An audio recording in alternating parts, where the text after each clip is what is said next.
அனைவருக்கும் அன்பான வணக்கங்கள். நாம் மனதை அமைதியாக வைத்துக் கொள்வதற்கு என்னெல்லாம் செய்யலாம்? அல்லது அமைதியா வைத்துக் கொள்வதனால என்ன நமக்கு கிடைக்கப் போகுது? அமைதியா வைத்துக் கொள்ள வேண்டும் என்ற அவசியம் என்ன? என்ற கேள்வியெல்லாம் நமக்கு இருக்குது. ஒவ்வொரு மனிதனும் தன்னை அறியாமல் தன்னுடைய உயிரின் இயக்கத்தை மெல்ல மெல்ல மெல்ல தொடங்கி பயணித்து வருகின்றார். ஒவ்வொரு உயிருக்கும் அதுக்கான நோக்கம் இருக்கிறது. இந்த உயிரானது இந்த உடலுக்குள் சிக்கிக் கொண்டிருக்கக்கூடிய ஒரு பொருள். இந்த உயிர் தன்னுடைய மூலப்பொருளான இறையை தேடிக் கொண்டிருக்கிறது. அது நித்திய ஆசுவாசமான அமைதியை தேடிக் கொண்டிருக்கிறது.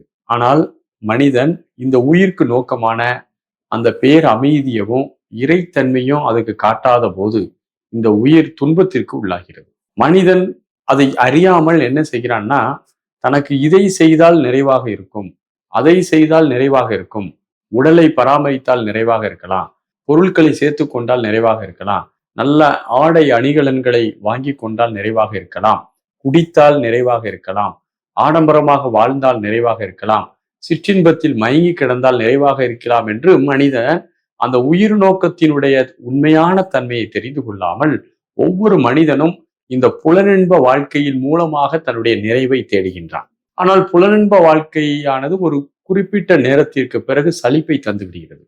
அதன் பிறகு கொஞ்சம் கொஞ்சமா மனதின் பகுதிக்கு வரான். நான் பெரிய ஆளு, நான் நிறைய கற்று வைத்திருக்கின்றேன், நான் பெரிய அரசியல்வாதி, எனக்கு அதிகாரம் இருக்கிறது, எனக்கு உடல் பலம் இருக்கிறது, நான் மிகப்பெரிய ஒரு ஆன்மீகவாதி, எனக்கு ஆன்மீக அறிவு நிறைய இருக்குது, இப்படிங்கிற பல கோட்பாடுகளின் அடிப்படையில் தன்னை நிறைவு செய்து கொள்ள பார்க்கிறான். அதுவும் ஒரு குறிப்பிட்ட காலத்திற்கு பிறகு அதுவும் காலாவதியாகி விடுகிறது. ஒரு பெரிய பணக்காரன் தான் பணக்காரன் என்று நினைத்துக் கொண்டிருக்கும் போது அவனை விட இன்னொருவன் பணக்காரனாக இருக்கிறான். ஐயோ, நம்ம அவனை மாதிரி ஆகும்னு நினைக்கிறோம்.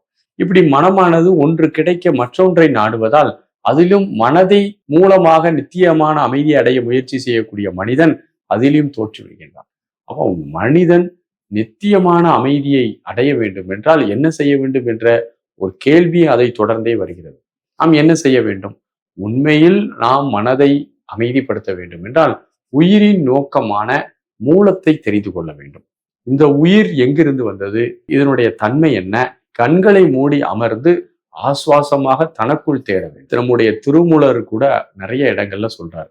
தன்னை அறிய தனக்கு ஒரு கேடில்லை, தன்னை அறியாமல் தானே கெடுகின்றான், தன்னை அறியும் அறிவை அறிந்த பின் தன்னையே தான் அர்ச்சிக்கத்தான் இருந்தானே என்று சொல்கிறார். எல்லா ஞானிகளும் தன்னை அறிதலின் மூலமாகவே ஒரு நித்தியமான அமைதியை பெற முடியும் என்ற ஒரு கோட்பாட்டை வலியுறுத்தி வருவதை நாம் பல செய்யுள்கள்ல பார்க்க முடிகிறது. அப்ப நம்ம தன்னை அறிய வேண்டும் என்றால் என்ன செய்யணும்? முதல்ல இந்த உலகத்தோடு நாம் தொடர்புடைச்சிருக்கக்கூடிய பல்வேறு தேவையில்லாத விஷயங்களை கட் பண்ணணும். உலகத்தோடு முற்றிலும் கட் பண்ணிட்டு நம்மளால வாழ முடியாது. ஏனென்றால் இந்த உலகமானது ஒரு சார்பு நிலையான உலகம். ஒருத்தர் சார்ந்துதான் வாழணும். அன்வான்டா அந்த உலகத்துல நிறைய கமிட்மெண்ட்ல நம்ம இருப்போம். அதை கட் பண்ணுங்க. உங்க நேரம் நிறைய கிடைக்கும். அதுக்கப்புறம் கண்ணை மூடி உட்கார்ந்து அமைதியாக உங்களுடைய உணர்வு உணர்ச்சிகளை எந்த விருப்பு வெறுப்பும் இல்லாமல் கவனித்து பழக வேண்டும். உங்களுக்கு எண்ணங்கள் வந்துகிட்டே இருக்கும். எல்லா எண்ணங்களுக்கும் நம்ம மதிப்பு கொடுக்கணும். எல்லா எண்ணங்களும் நமக்கான எண்ணம். ஒவ்வொரு எண்ணமும் நம்ம வேலிடானது, அதோட இணைந்து பணியாற்றணும்னு நினைச்சீங்கன்னா நாம் மிக விரைவில் பைத்தியக்காரனாக மாறிவிடுவோம். நமக்கு வரக்கூடிய எண்ணங்கள் ஒவ்வொன்றும் தானாக வந்து தானாக இருந்து தானாக மறையக்கூடிய ஒன்று. அதுல நமக்கு எது தேவையோ அதோட நம்ம கனெக்ட் பண்ணிக்கலாம். எல்லா எண்ணங்களும் நமக்கானது கிடையாது. தீய எண்ணங்கள் வரலாம், நல்ல எண்ணங்கள் வரலாம். எது வந்தாலும் உங்களுக்கு எது தேவை என்பதை நீங்கள் புரிந்து அதோடு இணைந்து கொள்ள வேண்டும். மற்றபடி மற்ற நேரங்களில் இந்த எண்ணங்களை கட்டுப்படுத்தாமல், அதே நேரத்தில் எண்ணங்களோடு ஒத்துழைப்பு தராமல், அதே நேரத்தில் எண்ணங்களை எதிர்பார்க்காமல் நீங்கள் இருக்கக்கூடிய ஒரு பாங்கை உருவாக்கணும். அப்போ பயிற்சி எடுத்துக்கொள்ளணும்.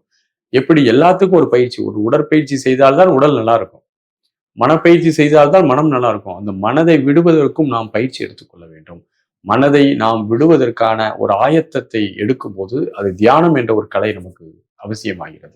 ஆகவே மனதை அமைதிப்படுத்த வேண்டும் என்று விரும்புபவர்கள் முதலில் அமைதிப்படுத்துவதற்கான வேலைகளை செய்ய தொடங்க வேண்டுமே தவிர, அது அமைதியாக இல்லாம இருக்கிறதுக்கு என்னெல்லாம் உண்டோ அதெல்லாம் செஞ்சுட்டு நீங்க அமைதியா இருக்கணும்னு நினைக்கிறது என்பது நம்ம மொட்டத்தலைக்கும் முழங்காலுக்கும் முடிச்சு போடுறது மாதிரி ஆயிடும். ஆகவே நாம் அமைதியாக இருக்க வேண்டும் என்றால் அதற்கான மார்க்கத்தை, அதற்கான வழியை, அதற்கான வேலையை செய்ய தொடங்கினால் அதற்கான ரிசல்ட்டும் தன்னாலே வரும். அதை விட்டுட்டு அமைதியை கெடுக்கிற எல்லா வேலையும் செஞ்சுட்டு நான் அமைதியா இல்லை அப்படிங்கிறது உங்களுடைய அறியாமை என்பதை நீங்கள் புரிந்து கொள்ள வேண்டும். நன்றி, வணக்கம்.